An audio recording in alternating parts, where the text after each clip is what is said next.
இந்த புத்தகம், இன்றைக்கு நான் வெளியிட்டிருக்கிற இந்த புத்தகம் மிக மிக முக்கியமான ஒரு தலைப்பு தமிழகத்துல.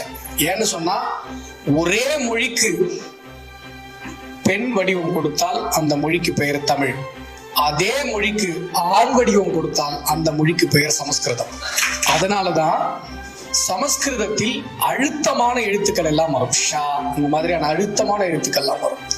தமிழில் பெண் தன்மை உள்ளது அப்படின்றதுனால மென்மையான எழுத்துக்கள் தான் வரும்.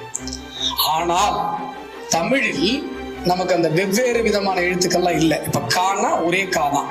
ஆனா நம்ம தமிழ்ல பயன்படுத்தும் போது பாருங்க, கண்ணன் சொல்லும் போது கான்னு சொல்லுவோம், கணேசன் சொல்லும் போது கான்னு சொல்லுவோம். காவுக்கும் காவுக்கும் தனித்தனி எழுத்துக்கள் தமிழில் இல்லை என்று சொல்லும் பொழுது, ஆனா நம்ம பயன்பாட்டுல எப்படி இந்த எழுத்துக்கள் எல்லாம் வந்தது என்று சொன்னால், என்றைக்குமே தமிழர்கள் சமஸ்கிருதத்தையும் தமிழையும் சேர்ந்தே படித்து வந்திருக்கிறார்கள். தமிழ் எப்படி தமிழர்களுக்கு சொந்தமான மொழியோ அதை போன்று சமஸ்கிருதமும் தமிழர்களுக்கு சொந்தமான ஒரு மொழி.